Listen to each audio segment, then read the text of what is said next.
Hello सभी को मेरी तरफ से प्यार भरा नमस्कार। आशा करता हूँ सब अच्छे होंगे। मैं Rohit Kumar UC live channel से आपके लिए नई क्लास लेके आया हूँ। जैसे कि आपको आइडिया है कि हमने पॉलिटी की सीरीज स्टार्ट की हुई है, तो अभी जो ये वाला जो हमारा भाग है ये 11वां भाग है। इससे पहले 10 भाग हो चुके हैं। तो जिन्होंने पहले की क्लासेज नहीं देखी हुई हैं वो पहले एक बार वो क्लासेज ज़रूर देख लें। और जो आपके आने वाले जितने भी एग्ज़ाम है उसमें ये सीरीज़ आपको काफ़ी फ़ायदा पहुँचाने वाली है। आप हमारे साथ यूसी लाइव चैनल के साथ जुड़कर अपने आने वाले एग्ज़ामों की तैयारी को कंटिन्यू करें। और जो हमने ये सीरीज स्टार्ट की हुई है स्पेशल इसीलिए स्टार्ट की हुई है कि आपको ऑब्जेक्टिव टाइप जो क्वेश्चन आते हैं तो आपको एक आइडिया हो जाए कि किस हिसाब से क्वेश्चन पूछे जाते हैं और किस हिसाब से आपकी अप्रोच रहनी चाहिए। मैं यही उम्मीद करूंगा कि आप मेरे साथ इन क्वेश्चनों को साथ साथ में लगाएंगे ताकि आपको एक आइडिया हो जाए कि आपकी तैयारी कैसी चल रही है। आज जो हम यहाँ पे डिस्कस करेंगे, जो हमारे पास राज्यसभा है जिसे हम काउंसिल ऑफ द स्टेट के नाम से जानते हैं और इसको अपर हाउस के नाम से भी जानते हैं। जो हमारे पास लोकसभा है जिसे हम कहा जाता है the house of the people, कि लोगों के द्वारा चुने गए लोग जो आते हैं वो किस में आते हैं, लोकसभा में आते हैं। जो हमारे पास प्रधानमंत्री जी आते हैं वो लोकसभा में आते हैं। तो उसके बारे में जो क्वेश्चन बनते हैं, क्या क्या क्वेश्चन रहते हैं, उसके बारे में हम यहाँ पे डिस्कस करेंगे। और मेरे साथ साथ आप भी अपने क्वेश्चन आंसर को क्वेश्चन जो है वो पढ़ते रहना और अपने आंसर लगाते रहना और अंत में अपना स्कोर जरूर एनालाइज करना ताकि आपको एक आइडिया मिल जाए कि आपकी तैयारी कैसी चल। तो आज का डिस्कशन हम स्टार्ट करते हैं। तो पहला क्वेश्चन आपकी स्क्रीन पे ये रहा। कहा गया है कि राज्यसभा को भंग करने के लिए कौन समक्ष होता है, कि राज्यसभा को जो भंग है वो कौन कर सकता है। तो जो राज्यसभा होती है वो स्थायी हमारे पास हाउस होता है, तो उसको कोई भी भंग नहीं कर सकता। तो ऑप्शन नंबर जो हमारे पास डी है इसका क्या है, सही आंसर है कि राज्यसभा कभी भी भंग नहीं हो सकती। ऑप्शन नंबर डी जो है that is the right answer. Next question देखते हैं। राज्यसभा को लोकसभा से अधिक शक्तियां प्राप्त होती हैं, तो जो राज्यसभा है उसके पास अधिक पावर होती है एज कंपेयर टू लोकसभा। तो वो किस केस में उनके पास ज़्यादा पावर होती है। तो अगर हमें कोई भी नई अखिल भारतीय सेवाओं की स्थापना करनी हो तो उस केस में हमारे पास जो पावर रहती है वो राज्यसभा के पास ज़्यादा रहती है। ऑप्शन नंबर जो सी है that is the right answer. तो अखिल भारतीय हमारे पास जो सेवाएं आती हैं ये अनुच्छेद 312 जो है वो इसके बारे में बात करता है। ये भी पेपर में पूछा जाता है कि ऑल इंडिया जो हमारे पास सर्विसेज हैं वो किस में आती हैं, किस अनुच्छेद में आती हैं। तो अनुच्छेद आर्टिकल 312 के तहत ये किया जाता है। और ये जो पावर होती है किसके पास होती है, राज्यसभा के पास पावर होती है, राज्यसभा के पास होती है ये। नेक्स्ट क्वेश्चन देखते हैं। राज्यसभा का कार्यकाल होता है, तो राज्यसभा का जो कार्यकाल होता है वो परमानेंट होता है, वो कभी भी डिसॉल्व नहीं हो सकती। तो राज्यसभा क्या होती है, स्थायी होती है, परमानेंट होती है, इसको डिसॉल्व नहीं किया जा सकता। ऑप्शन नंबर जो डी है that is the right answer. इसीलिए इसे परमानेंट हाउस के नाम से भी जाना जाता है और इसको क्या बोला जाता है, उच्च सदन के नाम से भी बोला जाता है या अपर सदन बोला जाता है। ऑप्शन नंबर जो डी है that is the right answer. Next question देखते हैं। राज्यसभा के सदस्यों का कार्यकाल कितना होता है, तो जो राज्यसभा में जो मेंबर्स होते हैं उन्हें कितने वर्षों के लिए चुना जाता है, तो उन्हें 6 वर्षों के लिए चुना जाता है। ये भी पेपर में बड़ी बार क्वेश्चन पूछा जा चुका है कि राज्यसभा में जो हमारे पास लोगों को चुना जाता है वो कितने वर्षों के लिए चुना जाता है। जी तो 6 वर्षों के लिए चुना जाता है। और ये जो होता है हमारे पास स्थाई हाउस होता है, ठीक है, ये स्थाई हमारे पास सदन होता है, ये कभी भी डिसॉल्व नहीं होता है। तो ऑप्शन नंबर जो डी है इसका राइट आंसर है। नेक्स्ट क्वेश्चन देखते हैं। उपराष्ट्रपति इसका अध्यक्ष होता है, तो जो उपराष्ट्रपति होते हैं वो किसके अध्यक्ष होते हैं, तो वो राज्यसभा के अध्यक्ष होते हैं। अगर कोई भी हमारे पास उपराष्ट्रपति बन जाता है तो वो ऑटोमेटिकली ही क्या बन जाएगा, राज्यसभा के सभापति बन जाएंगे। और जो हमारे पास राष्ट्रपति हैं वो हमारे पास उपराष्ट्रपति हैं, वो 13वें नंबर के उपराष्ट्रपति हैं। कौन से नंबर के हैं जी, 13वें नंबर के उपराष्ट्रपति हैं। और उनका नाम क्या है, तो उनका नाम है जगदीश धनखड़। जो जगदीश धनखड़ जी हैं वो हमारे क्या हैं, उपराष्ट्रपति हैं और राज्यसभा के सभापति हैं और ये 13th है। ऑप्शन नंबर ए जो है that is the right answer. Next question देखते हैं।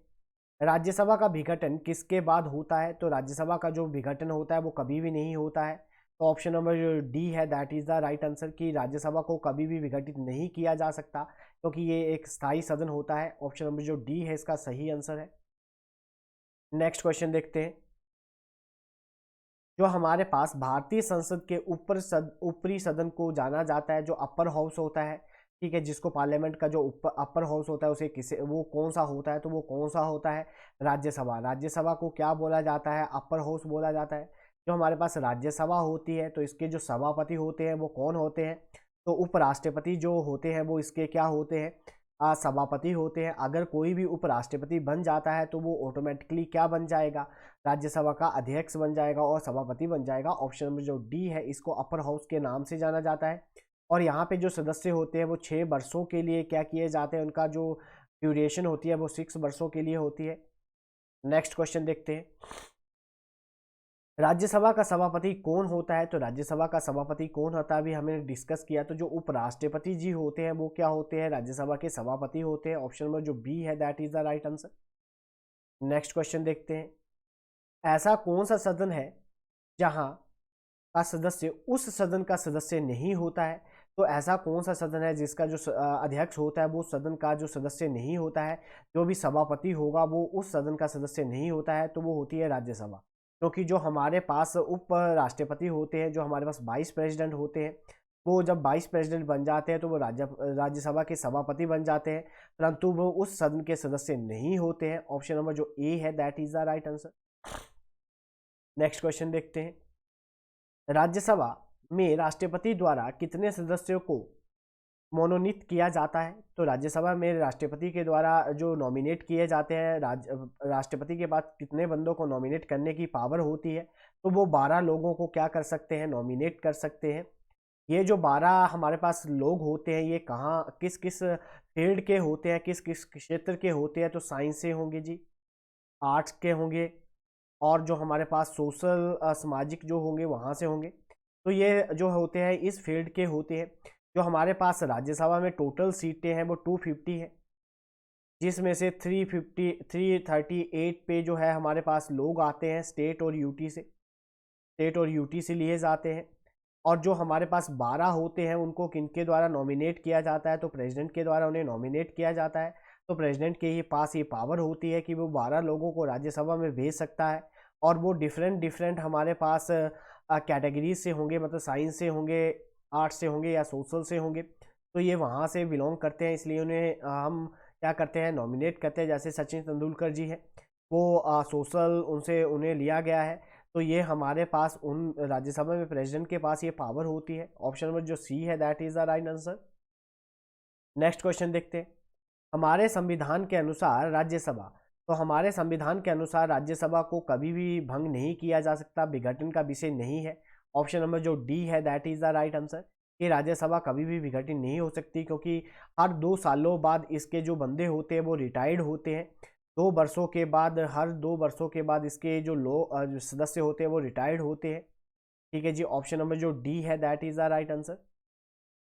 नेक्स्ट क्वेश्चन देखते हैं, राज्यसभा का कोरम होता है, जब राज्यसभा का कोरम होता है तो कितने लोगों का होना वहाँ पे अनिवार्य है, तो 1/10 जितने सदस्य हैं कुल सदस्यों का 1/10 उस कोरम में प्रेजेंट होना जरूरी है। जैसे हमारे पास मान लो कि 250 हमारे पास क्या है सीटें हैं, उसका 1/10 बोलूँ तो हमारे पास कितना आया, 25 लोग। तो 25 लोगों का उस कोरम में होना, उपस्थित होना अनिवार्य है। ऑप्शन नंबर जो डी है that is the right answer. Next question देखते हैं, भारत के उपराष्ट्रपति को पद से हटाने का संकल्प जो प्रस्तावित किया जा सकता है, तो जो हमारे पास उपराष्ट्रपति है उनको उनके पद से हटाना हो, तो हमारे पास उनको उनका जो रेजोल्यूशन है, जो हमारे पास रेजोल्यूशन है उसको जो संकल्प है उसको कहाँ पे पारित किया जाता है, तो उसको हम किसी भी सदन में पारित कर सकते हैं। ऑप्शन नंबर डी, जैसे प्रेसिडेंट को हटाने के लिए हम इम्पीचमेंट की प्रोसेस चलाते हैं, ऐसी सेम प्रोसेस उपराष्ट्रपति पे भी चलाई जाती है, और वो सदन के किसी भी जो संसद का कोई भी सदन है उसमें उसको पास किया जा सकता है, उस प्रस्ताव को रखा जा सकता है। तो ऑप्शन नंबर जो डी है इसका राइट आंसर है। नेक्स्ट क्वेश्चन देखते हैं सॉरी, निम्नलिखित में से किसकी अध्यक्षता वह करता है जो जो इसका सदस्य नहीं होता है। तो जो हमारे पास जिसका सदस्य नहीं होता है जो हमारे पास किसी की अध्यक्षता करता है पर वह उस सदन का सदस्य नहीं होता है, तो वो कौन होता है जी, राज्यसभा। जो हमारे पास वाइस प्रेसिडेंट होते हैं वो उसके सदस्य नहीं होते हैं, परंतु उसकी अध्यक्षता करते हैं, उसकी सभापति होते हैं। ऑप्शन नंबर जो डी है that is the right answer. Next question देखते हैं, लोकसभा द्वारा विचार के लिए भेजे गए वित्त विधायक को राज्यसभा अधिकतम कितने वर्षों के लिए विलंबित कर सकती है? तो जो लोकसभा के द्वारा कोई भी हमारे पास जो मनी बिल है या फाइनेंशियल बिल है उसको वो कहाँ भेजा जाता है जी? हमारे पास राज्यसभा में भेजा जा सकता है। तो राज्यसभा उसको कितने टाइम के लिए रोक सकती है? तो मात्र 14 दिनों के लिए उसको होल्ड कर सकती है, उससे ज़्यादा वो उसको होल्ड नहीं कर सकती। ऑप्शन नंबर जो हमारे पास सी है, that is the right answer. Next question देखते हैं। शून्यकाल की अधिकतम समय सीमा क्या होती है? जो हमारे पास 0 आर होता है तो वो उसकी जो अधिकतम सीमा होती है वो कितनी होती है? तो 1 घंटा होती है। ये जो हमारे पास 0 आर आता है ये क्वेश्चन आर के बाद में आता है। पहले क्वेश्चन प्रश्न जो है हमारे पास प्रश्न पूछने का जो हमारे पास आर आएगा, उसके बाद क्या आएगा? उसके बाद ये शून्य काल आएगा और ये 1 घंटे का होता है। ऑप्शन नंबर जो बी है that is the right answer. Next question देखते हैं। निम्नलिखित में से किसे भंग नहीं किया जा सकता लेकिन समाप्त किया जा सकता है? तो हमारे पास इस कहा गया है कि भंग नहीं किया जा सकता परंतु समाप्त किया जा सकता है। तो ऐसा कुछ भी नहीं है जिसको भंग नहीं किया जा सकता और समाप्त किया जा सकता। ऑप्शन नंबर जो डी है इसका राइट आंसर है। लोकसभा को भंग किया जा सकता है, समाप्त नहीं किया जा सकता। राज्यसभा को ना तो भंग किया जा सकता है ना ही उसको समाप्त किया जा सकता है। और जो राज्य की विधानसभाएं होती है उनको भंग किया जा सकता है परंतु उनको समाप्त नहीं किया जा सकता। तो ऑप्शन नंबर जो डी है इसका राइट आंसर है। उम्मीद करूंगा कि आप हमारे यूसी लाइव चैनल को सब्सक्राइब करना नहीं भूलेंगे और वहाँ पे जो बेल आइकन बटन है उसको प्रेस करेंगे ताकि हमारे चैनल पे जो भी नई अपडेट आता है वो तुरंत आप तक पहुँच जाए और आप उसका फ़ायदा उठा सको। तो उस वहाँ पे जो बेल आइकन बटन है उसको प्रेस जरूर करें। नेक्स्ट क्वेश्चन देखते हैं। कहा गया है निम्न में से किस राज्य में राज्यसभा के निर्वाचित सदस्यों की संख्या सबसे कम है? कि जो राज्यसभा है उसमें जो हम इलेक्ट करते हैं मेंबर कहाँ पे? राज्यसभा में। तो सबसे कम बंदे कहाँ से आते हैं? तो कहाँ से आते हैं जी? हिमाचल प्रदेश से आते हैं। तो राज्यसभा में हिमाचल प्रदेश से कितने लोग चुने जाते हैं? तो कितने चुने जाते हैं जी? 3 लोग जो आते हैं वो जो हिमाचल प्रदेश से चुने जाते हैं। ऑप्शन नंबर जो हमारे पास डी है। और लोकसभा में हिमाचल प्रदेश की 4 सीटें हैं। ठीक है, ये लोकसभा में है और ये हमारे पास राज्यसभा में है। तो राज्यसभा में जो लोग भेजे जाते हैं वो 3 लोग भेजे जाते हैं और लोकसभा में जो आते हैं वो 4 सीटें आती हैं। ठीक है जी, ऑप्शन नंबर जो डी है इसका सही आंसर है। नेक्स्ट क्वेश्चन देखते हैं। राज्यसभा का सदस्य बनने के लिए योग्यता संबंध में निम्नलिखित कथनों पर विचार करें और नीचे दिए गए कूटों से सही उत्तर का चयन करें। कि जो हमारे पास राज्यसभा का अगर किसी को सदस्य बनना हो तो उसके लिए जो उसकी जो क्वालिफिकेशन होनी चाहिए वो क्या होनी चाहिए? तो इसमें से दी गया है कि उसकी आयु कम से कम 30 वर्ष होनी चाहिए। क्या ये बात बिल्कुल सही है कि गलत है? तो हमारे पास क्या कहा गया है कि उसकी आयु क्या होनी चाहिए? 30 वर्ष से कम होनी चाहिए। क्या ये बात उसकी आयु कम से कम 30 वर्ष होनी चाहिए? बिल्कुल बात सही है कि अगर किसी को राज्यसभा का मेंबर बनना है तो उसकी आयु कम से कम 30 वर्ष होनी चाहिए। उस राज्य की मतदाता सूची में मतदाता के रूप में पंजीकृत होना चाहिए जहां से उम्मीदवार का चुनाव किया जाना है। बिल्कुल बात सही है कि अगर किसी बंदे को उस राज्य से क्या करना है, हमने उस राज्य से चुनना है तो उम्मीदवार को खड़ा करना है तो वो उस राज्य की मतदाता सूची में होना चाहिए। ऑप्शन नंबर सेकंड भी सही है। राज्य संहिताओं के तहत लाभ का पद धारण नहीं होना चाहिए। बिल्कुल बात सही है कि जिस काम के लिए उसको अपॉइंट किया जा रहा है उसके अलावा उसके पास और कोई काम नहीं होना चाहिए। तीनों की तीनों बातें बिल्कुल सही है। तो ऑप्शन नंबर जो डी है इसका राइट आंसर है। उम्मीद करूंगा कि आप वीडियो को लाइक, शेयर और चैनल को सब्सक्राइब करना नहीं भूलेंगे। तो देखिए, अगर किसी को लोकसभा का मेंबर बनना है तो उसकी आयु कम से कम 25 वर्ष होनी चाहिए। अगर राज्यसभा का बनना है तो उसकी आयु हमारे पास 30 वर्ष, कम से कम 30 वर्ष होनी चाहिए। 30 वर्ष से कम उसका मेंबर नहीं बन सकता। अगर हमारे राष्ट्रपति का चुनाव लड़ना हो तो उसकी जो आयु होनी चाहिए वो 35 वर्ष होनी चाहिए। तो ये आपको सभी को पता होना चाहिए। ये तीनों की तीनों बातें आपको आपके दिमाग में होनी चाहिए ताकि कोई भी क्वेश्चन बने तो आपका गलत ना हो। ऑप्शन नंबर जो डी है इसका सही आंसर है। नेक्स्ट क्वेश्चन देखते हैं। राज्यसभा की नियत संख्या कितनी है? तो अभी जो राज्यसभा में टोटल जो सीटें हैं वो फिक्स स्ट्रेंथ कितनी है? 250 है। कितनी है जी? 250 जो सीटें हैं वो राज्यसभा की सीटें हैं, जिसमें से अभी जो प्रेजेंट जो राज्यसभा है उसमें हमारे पास 245 सीटें जो है वो भरी गई है।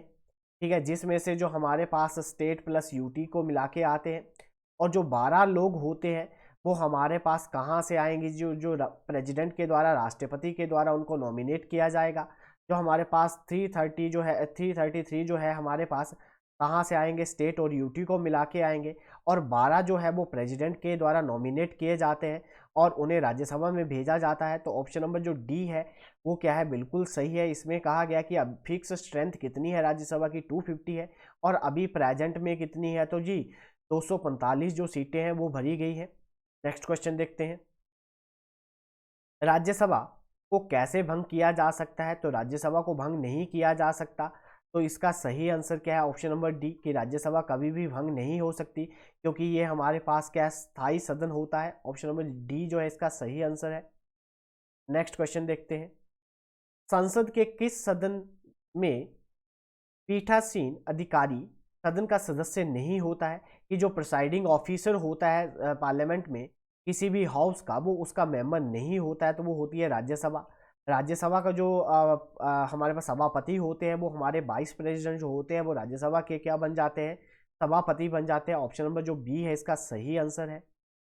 नेक्स्ट क्वेश्चन देखते हैं, भारत के संविधान द्वारा राज्यसभा को प्रदान किया गया है। भारत के संविधान द्वारा राज्यसभा को क्या प्रदान किया गया है, तो राज्यसभा को क्या चीज़ प्रदान की गई है, तो राज्यसभा को प्रदान किया गया है किसी भी राज्य के मौजूदा क्षेत्र में बदलाव और राज्य का नाम बदलने के लिए नहीं जी, क्योंकि ये पावर किसके पास होती है, लोकसभा के पास होती है। राज्य सूची में कानून बनाने और एक या एक से अधिक अखिल भारतीय सेवाओं को बनाने के लिए संसद को सशक्त बनाने के लिए एक संकल्प पारित करने के लिए बिल्कुल बात सही है कि ये जो हम न्यू अखिल भारतीय जो हमारे पास न्यू अखिल भारतीय जो सेवाएं हैं उनको स्टार्ट करने के लिए जो पावर दी जाती है वो किसके पास होती है, तो राज्यसभा के पास होती है। राष्ट्रपति की चुनाव प्रक्रिया में संशोधन करना और राष्ट्रपति को सेवानिवृत्त के बाद उसकी पेंशन को निर्धारित करना नहीं जी, बिल्कुल बात गलत है। चुनाव आयोग के कार्यों का निर्धारण करना और चुनाव आयुक्तों की संख्या को निर्धारित करना नहीं जी। तो इस क्वेश्चन की जो सही आंसर क्या हुआ, ऑप्शन नंबर जो बी है इसका राइट आंसर है। नेक्स्ट क्वेश्चन देखते हैं, लोकसभा में सर्वाधिक प्रतिनिधित्व वाले दो राज्य यूपी को छोड़कर कौन से हैं, तो यूपी की जो हमारे पास यूपी जो है वो लोकसभा में उसकी सबसे ज़्यादा सीटें हैं। इसीलिए कहा जाता है कि जिसने यूपी को जीत लिया उसने भारत को जीत लिया, भारत इंडिया में उसकी सरकार आ जाएगी, लोकसभा में उसकी सरकार बन जाएगी। तो सबसे जो ज़्यादा सीटें हैं वो यूपी राज्य की है, ठीक है जी 80 है। उसके बाद जो हमारे पास राज्य आता है वो महाराष्ट्र आता है, और उसके बाद कौन सा आता है, आंध्र प्रदेश आता है। ऑप्शन नंबर जो ए है that is the right answer, ठीक है। उम्मीद करूंगा कि आप इसको इस क्वेश्चन को राइट डाउन कर लेंगे, क्योंकि ये जो क्वेश्चन है बड़ी बार पेपर में पूछा जा चुका है। तो ऑप्शन नंबर जो ए है that is the right answer. Next question देखते हैं, लोकसभा के लिए पहला मध्य पदी चुनाव हुआ था, तो लोकसभा के लिए जो हमारे पास मिड टर्म इलेक्शन करवाए गए थे, तो मिड टर्म इलेक्शन कब करवाए गए थे, 1971 में करवाए गए थे। ऑप्शन नंबर जो बी है that is the right answer कि लोकसभा के मिड टर्म इलेक्शन करवाए गए थे, तो कब करवाए गए थे, 1971 में करवाए गए थे। Very very important, option number B जो है इसका सही आंसर है। नेक्स्ट क्वेश्चन देखते हैं, लोकसभा में अध्यक्ष के मत को कहा जाता है, कि जो लोकसभा के अध्यक्ष होते हैं अगर वो वोट डालते हैं तो उस वोट को किस नाम से जाना जाता है, तो उसको बोला जाता है कास्टिंग वोट के नाम से जाना जाता है। अगर लोकसभा में क्या हो जाता है, किसी मत पे टाई हो जाता है, ठीक है, जब टाई हो जाएगा तो उसको सॉल्व करने के लिए जो वोट डाला जाएगा वो किसके द्वारा डाला जाएगा, कि जो लोकसभा के स्पीकर होते हैं उनके द्वारा वोट डाला जाता है। और उस वोट को क्या कहा जाता है, तो उस वोट को कहा जाता है casting vote. Option number A जो है that is the right answer. Next question देखते हैं, भारत के संविधान के अनुसार लोकसभा में केंद्र शासित प्रदेशों द्वारा कितने सदस्यों को प्रतिनिधित्व किया जाता है, कि जो हमारे पास भारत का संविधान है उसमें लोकसभा में केंद्र शासित प्रदेशों से कितने मेंबर आते हैं, तो कितने आते हैं जी 20 आते हैं। जो लोकसभा की जो सीटें हैं वो कितनी है, फिक्स सीटें कितनी है, 550 है, क्योंकि जो हमारे पास +2 जो एंग्लो इंडियन होता था उसको ख़त्म कर दिया गया है। जो एंग्लो इंडियन का कंसेप्ट था, जो 17 हमारे पास लोकसभा बैठी हुई है उसमें उसको क्या कर दिया है, खारिज कर दिया। अब एंग्लो इंडियन नहीं होते हैं, जो हमारे पास राष्ट्रपति के द्वारा नॉमिनेट किए जाते थे। अब जो सीटें हैं वो 550 है, जिसमें से हमारे पास 230 जो लोग आते हैं वो राज्य से आते हैं, कहाँ से आते हैं जी, स्टेट से आते हैं। और जो हमारे पास बाकी 20 बंदे बच गए वो कहाँ से आएंगे, तो जो केंद्र शासित प्रदेश होता है वहाँ से आते हैं, यूटी से आते हैं। तो ऑप्शन नंबर जो बी है इसका राइट आंसर है। उम्मीद करूंगा कि आप वीडियो को लाइक, शेयर और चैनल को सब्सक्राइब करना नहीं भूलेंगे। नेक्स्ट क्वेश्चन देखते हैं। भारत के संविधान में निर्धारित लोकसभा की अधिकतम शक्ति कितनी है? तो अधिकतम जो शक्ति है वो है 552। तो मैंने अभी आपको बताया कि जो हमारे पास एंग्लो इंडियन वाला जो कंसेप्ट था उसको खारिज कर दिया। वैसे तो इसकी कैपेसिटी 552 है। तो इसमें क्या आते हैं, एंग्लो इंडियन आते हैं, जिनको किनके द्वारा चुना जाता है, प्रेसिडेंट के द्वारा चुना जाता है। अब जो 17th लोकसभा बैठी हुई है उसमें ये एंग्लो इंडियन वाले कंसेप्ट को खारिज कर दिया गया है और अभी जो सीटें बची हुई हैं वो 550 बची हुई हैं। अगर फिक्स स्ट्रेंथ बोले तो 552 ही है। ऑप्शन नंबर जो डी है that is the right answer. Next question देखते हैं। राष्ट्रपति द्वारा लोकसभा में मनोनीत किए जा सकने वाले एंग्लो भारतीयों की संख्या कितनी है? तो मैंने बताया कि राष्ट्रपति के द्वारा लोकसभा में कितने लोगों को चुना जाता है। तो कितने लोगों को चुना जाता है जी? 2 लोगों को चुना जाता है। ऑप्शन नंबर जो ए है that is the right answer. जो एंग्लो इंडियन क्या होते हैं कि वो क्या होते हैं, बाहर रहते हैं। एंग्लो इंडियन कौन से होते हैं? किसी भी 2 कंट्री में जो हमारे पास होते तो वो इंडियन है बट कहाँ रहते हैं, बाहर रहते हैं। वहाँ से उनको नॉमिनेट किया जाता है और कहाँ उनको सदस्य बनाया जाता है, किसका? लोकसभा का। वो जो पावर होती है वो किसके पास होती है? तो राष्ट्रपति के पास होती है। ऑप्शन नंबर जो ए है that is the right answer. Next question देखते हैं। केंद्रीय बजट हमेशा सबसे पहले प्रस्तुत किया जाता है कि जो बजट है वो कहाँ पे प्रस्तुत किया जाता है सबसे पहले? तो वो जो हमारे पास जो बजट है वो पेश किया जाएगा हमारे पास लोकसभा में। ठीक है, कहाँ पेश किया जाएगा जी? लोकसभा में। जो हमारे पास बजट है ऐसा कोई भी शब्द हमारे कॉन्स्टिट्यूशन में नहीं लिखा गया है। हमारे कॉन्स्टिट्यूशन में क्या लिखा गया है? फाइनेंशियल स्टेटमेंट करके लिखा गया है, जो हमारे पास अनुच्छेद आर्टिकल 112 के तहत आता है।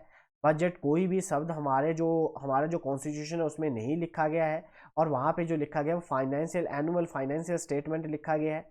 एनुअल फाइनेंशियल स्टेटमेंट के जो हमारे पास आर्टिकल 112 के तहत आता है। ऑप्शन नंबर जो ए है that is the right answer. Next question देखते हैं।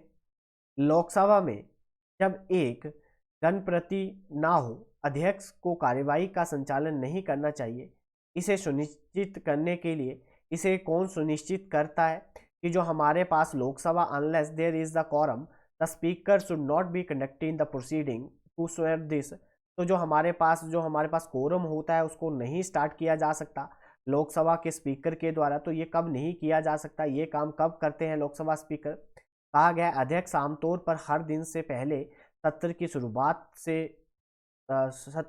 से स्टार्ट करता है। नहीं जी।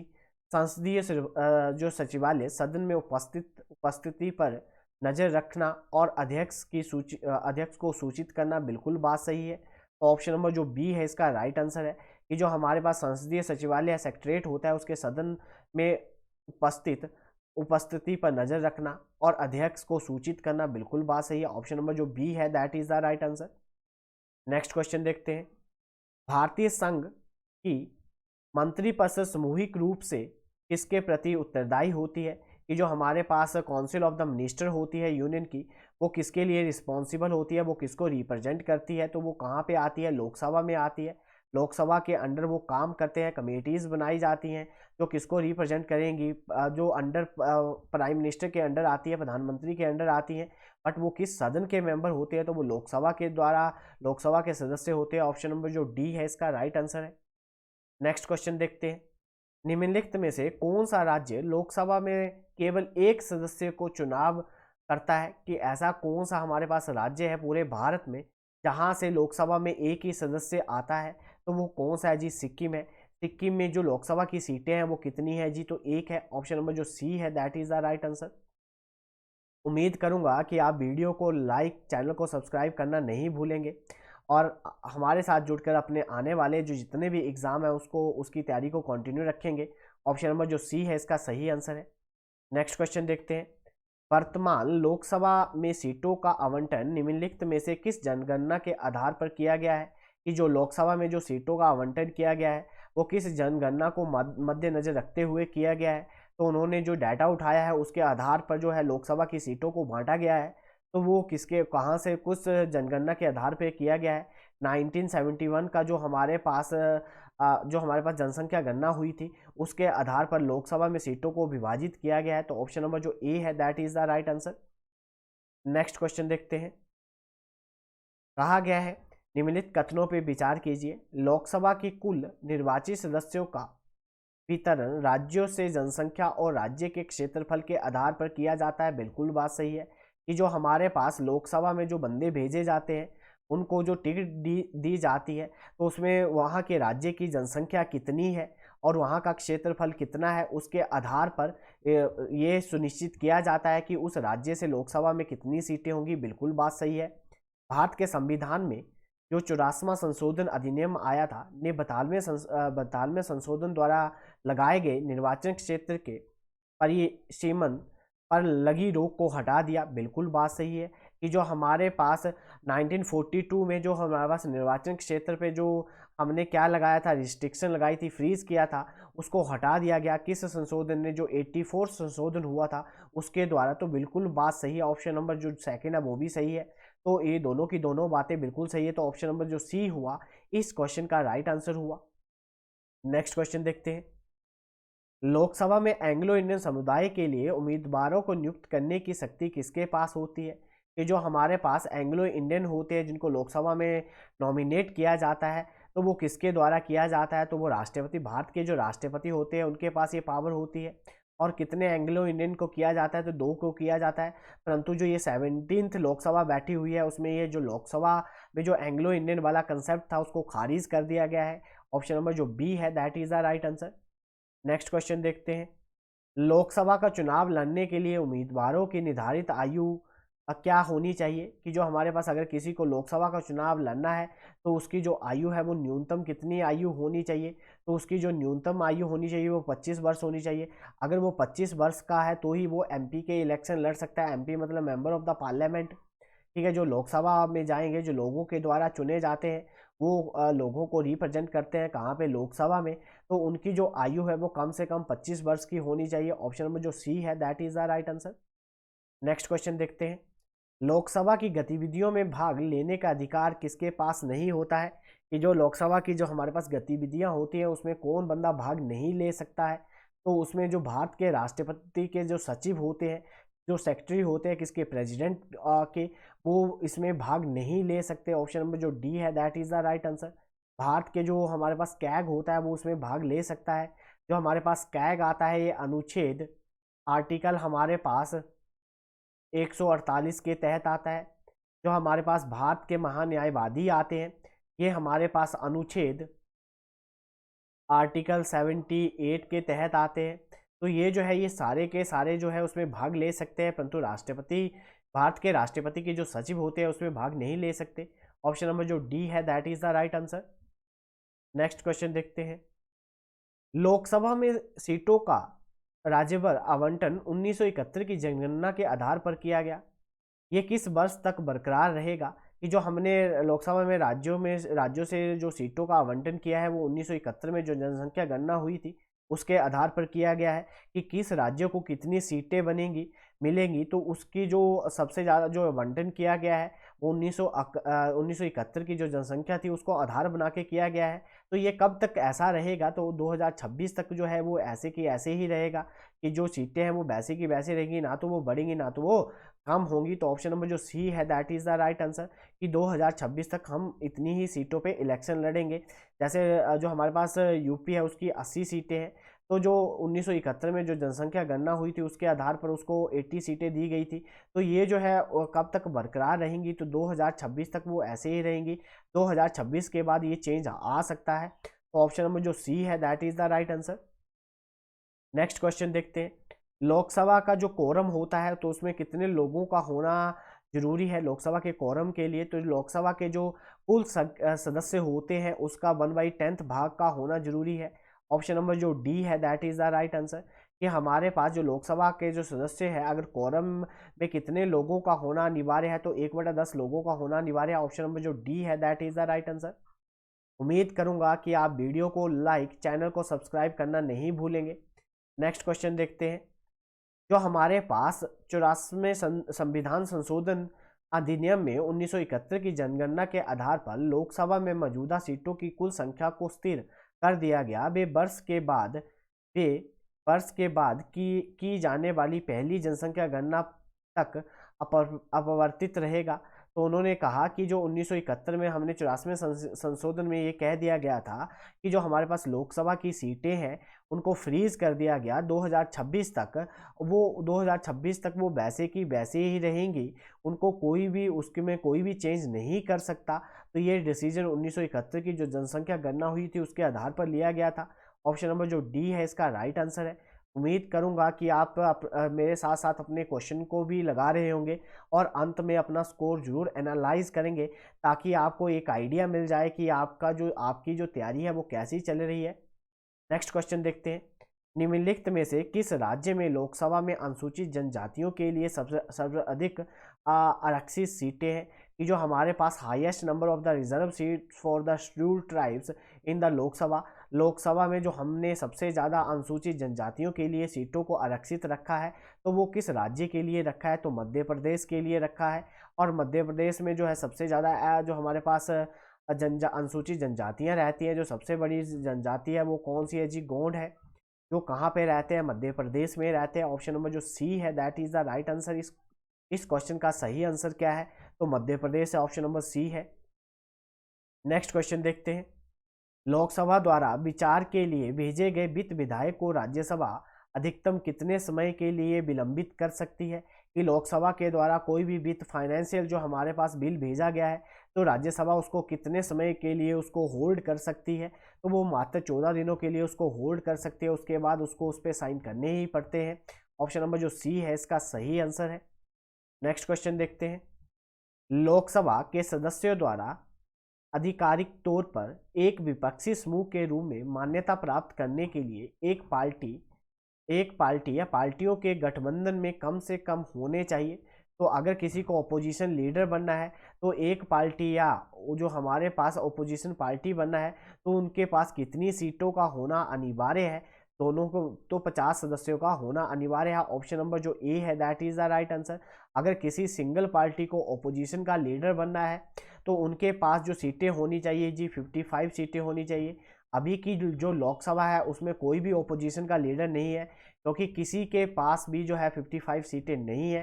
तो जो हमारे पास कांग्रेस है उसके पास भी 54 सीटें हैं, इसलिए कोई भी ओपोजिशन का लीडर नहीं है लोकसभा में। ये बात ध्यान में रख लेना।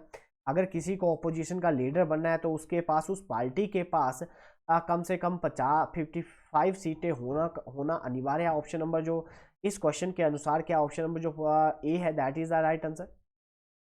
नेक्स्ट क्वेश्चन देखते हैं। उत्तर प्रदेश राज्य में के खाते में कितनी सीटें आती हैं? तो लोकसभा में उसकी कितनी सीटें? तो 80 सीटें हैं। तो जो अकेला यूपी है वो कितनी सीटों होल्ड करके रखता है? तो 80 सीटें उसकी लोकसभा में आती हैं। इसीलिए कहा जाता है कि जिसने यूपी में फतेह कर ली उसकी सरकार उसकी सेंटर में सरकार है बन जाएगी। तो ऑप्शन नंबर जो सी है that is the right answer. Next question देखते हैं। लोकसभा में शून्यकाल की अधिकतम समय सीमा कितनी हो सकती है? तो जो हमारे पास लोकसभा में जो शून्यकाल होता है उसकी जो अधिकतम सीमा होती है वो 1 घंटा हो सकती है, उससे ज़्यादा वो नहीं हो सकती। ऑप्शन नंबर जो बी है that is the right answer.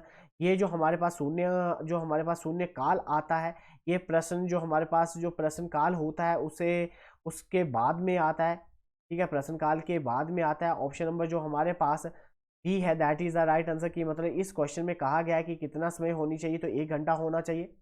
Next question देखते हैं। 543 लोकसभा निर्वाचन क्षेत्रों में से कितनी लोकसभा निर्वाचन क्षेत्र राज्यों से आते हैं? तो 543 सीटें हैं, जिसमें से हमारे पास जो राज्यों से आते हैं वो कितने आते हैं? तो राज्यों से जो हमारे पास आते हैं वो 530 जो लोग हैं वो कहाँ से आते हैं जी? राज्य से आते हैं। और जो हमारे पास बाकी जो लोग आते हैं वो कहाँ से आते हैं? तो यूटी से आते हैं। और 2 जो हमारे पास आते हैं वो एंग्लो इंडियन होते हैं। तो ऑप्शन नंबर जो सी है इस क्वेश्चन का सही आंसर है। उम्मीद करूंगा कि वीडियो को लाइक, चैनल को सब्सक्राइब करना नहीं भूलेंगे। नेक्स्ट क्वेश्चन देखते हैं।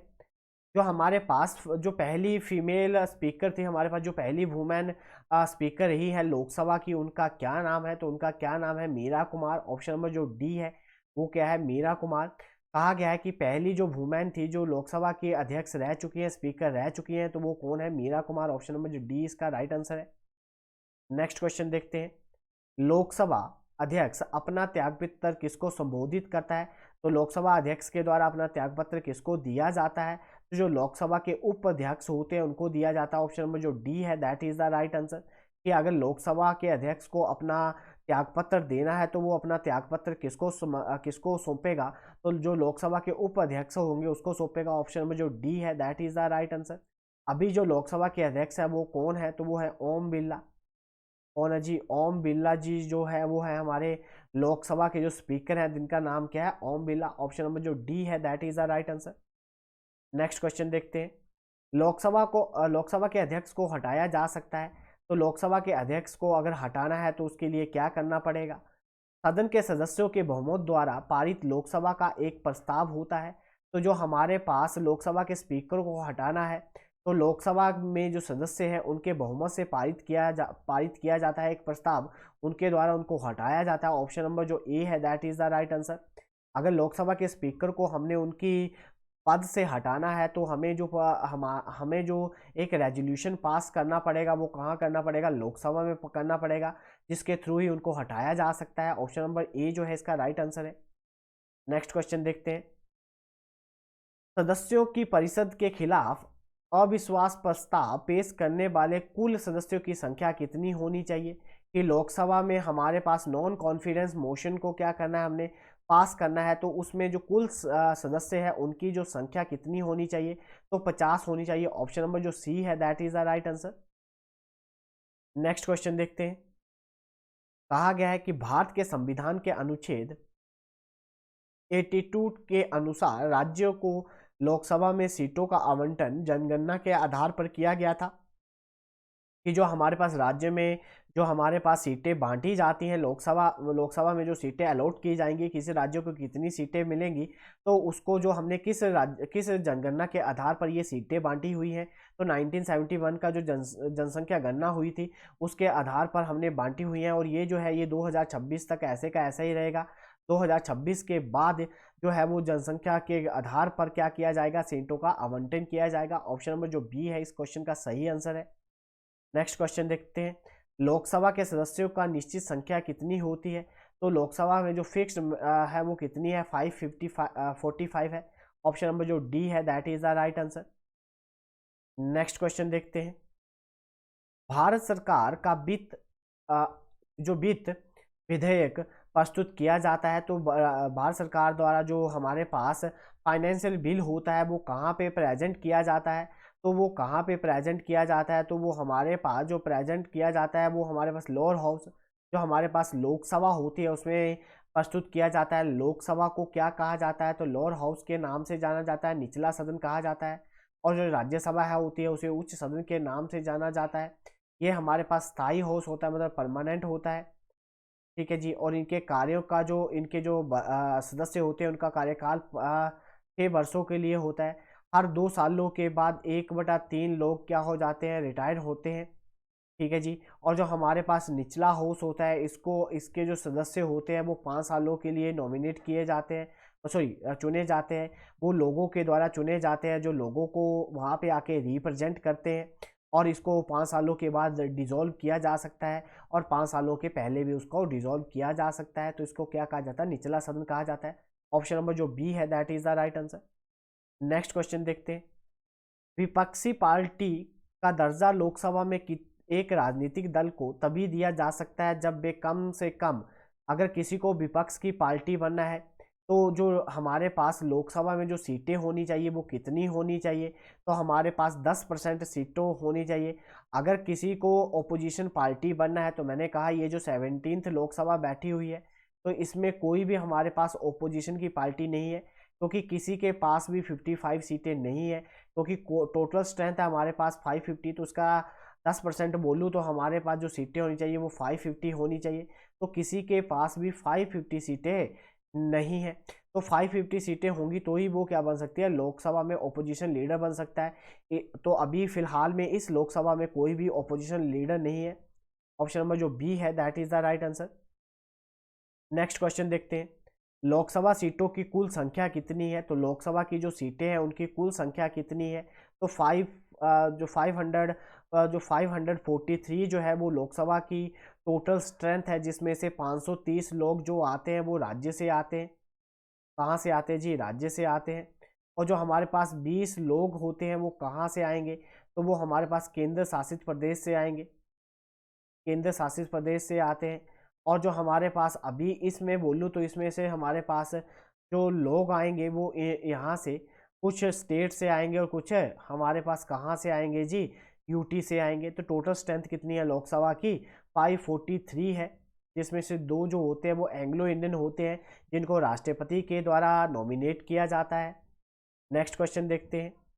लोकसभा का कार्यकाल, तो लोकसभा का कार्यकाल किसी भी परिस्थिति में बढ़ाया नहीं जा सकता। बात गलत है जी। एक बार में 6 महीने के लिए अधिकतम बढ़ाया जा सकता है, कुल बात गलत है। आपातकालीन की उद्घोषणा के दौरान एक बार में 1 वर्ष के लिए बढ़ाया जा सकता है, बिल्कुल बात सही है। अगर इमरजेंसी लग जाती है तो लोकसभा को मैक्सिमम 1 वर्ष के लिए एक्सटेंड किया जा सकता है। कितने वर्षों के लिए जी? 1 वर्ष के लिए बढ़ाया जा सकता है। और ये जो क्वेश्चन है ये बड़ी बार पेपर में पूछा जा चुका है कि हमारे पास लोकसभा को कितने टाइम के लिए बढ़ाया जा सकता है? तो 1 वर्ष के लिए बढ़ाया जा सकता है। ऑप्शन नंबर सी जो है that is the right answer. Next question देखते हैं। निम्नलिखित में से कौन सा संवैधानिक संशोधन राज्य से चुने जाने वाले लोकसभा के सदस्यों की संख्या बढ़ाने से संबंधित है? कि जो हमारे पास ऐसा संवैधानिक संशोधन कौन सा है जो राज्य से चुने जाने वाले लोकसभा के सदस्यों की संख्या को बढ़ाने से संबंधित है? तो 7वें और 31वें, ऑप्शन नंबर जो सी है that is the right answer. कि 7वें संविधान संशोधन में राज्यसभा की जो हमारे पास राज्य से जो लोग चुने जाते हैं लोकसभा में उसको बढ़ाया गया है, और जो 31वें में भी उसको बढ़ाया गया है। और इसको 1971 जो संविधान जो जनसंख्या गणना हुई थी उसके आधार पर बढ़ाया गया है। और 2026 तक जो है वो इतनी की इतनी रहेगी। 2026 के बाद उस जनसंख्या को बढ़ाया जा सकता है। ऑप्शन नंबर जो सी है that is the right answer. Next question देखते हैं। निम्नलिखित में से कौन सा सबसे बड़ा लोकसभा निर्वाचन क्षेत्र है? तो जो हमारे पास जो क्षेत्र के आधार पर सबसे बड़ा जो निर्वाचन क्षेत्र है लोकसभा का वो कौन सा है? तो वो कौन सा है जी? हमारे पास लद्दाख। जो लद्दाख है एरिया वाइज सबसे बड़ा है। ठीक है, एरिया वाइज क्या है जी? सबसे बड़ा है। ऑप्शन नंबर जो बी है that is the right answer. तो जो एरिया वाइज पूछे तो लद्दाख सबसे बड़ा लोकसभा का निर्वाचन क्षेत्र है। उम्मीद करूंगा कि आप वीडियो को लाइक, शेयर और चैनल को सब्सक्राइब करना नहीं भूलेंगे। आज की क्लास हम यहीं पे ऑफ करते हैं। धन्यवाद।